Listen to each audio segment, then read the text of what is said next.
Many atheist skeptics and unbelievers purportedly sleep good at night without believing in God because they claim Christians have not sufficiently proven God's existence. But is that really the case? In this video, Cliffe debates an atheist who is an empiricist, and he hammers Cliffe on this exact issue. But as the conversation unravels, you will not believe what happened next. Let's get right into it. To me, Jesus is just a man that's been deified over history with the Bible, given supernatural, characteristics. But he could have been just a man just like you, anywhere just like this, just talking about what he thinks, what he thinks is right. But what is right? There is some validity. You can't prove religion. It's all myth. It's myth. You can't prove religion. You can't prove it. Prove it to me that Jesus existed. Prove to me that these Sure, no problem. I'll prove to you Jesus if you first of all prove to me Napoleon. I'll prove to you Jesus if you first prove to me George Washington. I'll prove to you Jesus if you first prove to me George Washington Carver. Don't prove the person's existence. I'm saying prove the ideas that the person talks about. Prove to me what there's a heaven that's up there. Prove to me that there's, that your God truly exists. Prove to me that these precepts of the Bible are truly what true revelation. Prove to me that these things are actually there. I'm an empiricist. Prove to me that they're there. All right, I'll do that. If, first of all, you prove to me that your taste buds are telling you the truth when they tell you you're drinking sour milk. Secondary ration, some things you can't prove, so then you fall upon faith. Some things you can't prove. Sir, I'm sorry, I haven't communicated clearly. Sir, you can't prove a thing. To prove means to show it cannot be another way. You cannot prove a thing in life. You as a thinking human being don't base your life on proof. You base your life on evidence. What does the evidence point to? And you follow the evidence. To prove means to show. It cannot be another way. What can you prove in life? Prove to me we're having this conversation right now. You can't prove it. We might be dreaming. Someone might have dropped some drugs in our tea. But the evidence is we're having this conversation. That's why I'm hanging in there with you. That's why you're hanging in there with me. Evidence. Okay, so the evidence is God exists. The evidence is the order and the design of the cosmos point to an intelligent mind. Moral absolutes point to some moral giver, lawgiver. Life comes from life. Never once have I ever seen life come from non-life. An atheist is someone who says, oh yeah, at some point, somewhere, at one time, in La La Land, life came from non-life. And I'm saying, all of my experience shows me life comes from life. Never once have I seen life come from non-life. Fourth piece of evidence, free will. If there is no God, you're just a hunk of biochemical reactions. That's all I am. You're not free. The silent smile speaks volumes. The wheels are turning in his head. He understands that what Cliffe is saying is true. His foundation as an empiricist is falling apart. A materialist atheist is someone who believes that everything in the universe is material, but they can't explain things like love, laws of logic. Those things aren't material. Empiricists can't explain everything, yet he demands that from Cliffe. You're determined by your biochemical reactions, so am I. I'm sorry, I judge myself at night. I say, Cliffe, when you spoke to that student, that was pretty rude. When you spoke to that student, boy, you displayed a lot of patience, man. Tomorrow do that again and don't do that. I judge myself, I critique myself. I'm free. I don't have to do what I do. Well, if I'm free, it means there's more to me than just my biochemical makeup. There's a soul, a personality, an I that goes beyond the biochemical. I have a free will. Well, the free will can only exist if there's some type of God who creates me biochemically, but also gives me a will that's not totally dependent upon my biochemical reactions.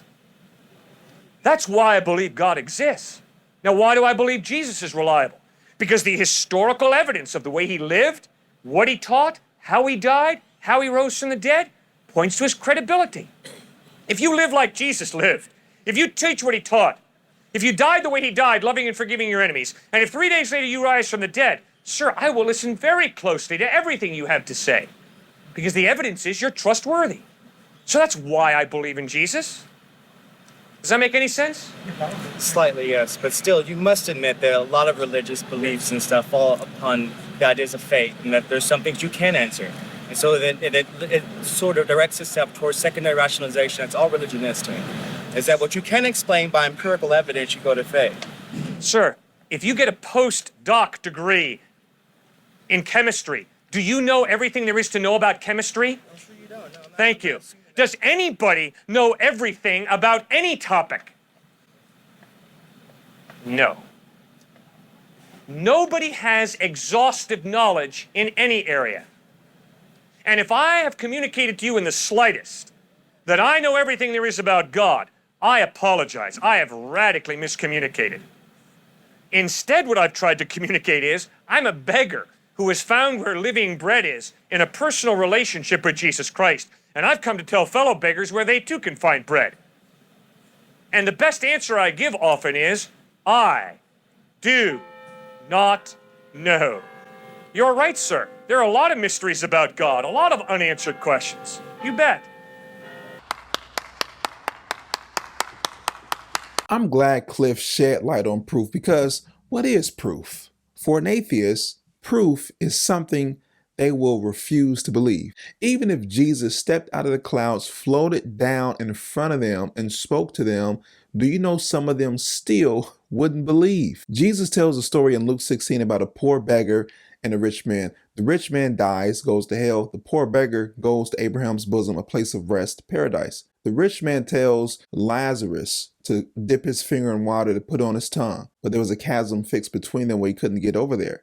So the rich man says, please tell Lazarus to go back and tell my brothers about this place. Abraham says, they have Moses and the prophets. Tell them to listen to them. He says, no. The rich man says, no.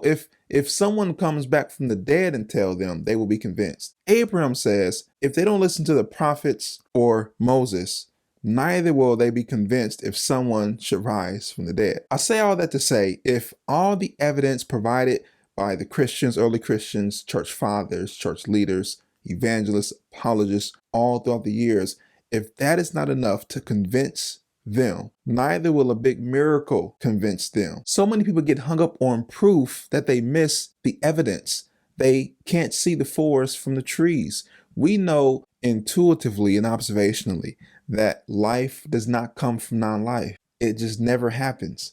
We know intuitively that it is absolutely wrong to torture babies for fun without exception. That's a moral absolute. We know that. We know intuitively, observationally, that cells, DNA, they're so complex they could not happen randomly by chance. I mean, a cell is more complex than a city. And we know that a city is evidence of intelligent design.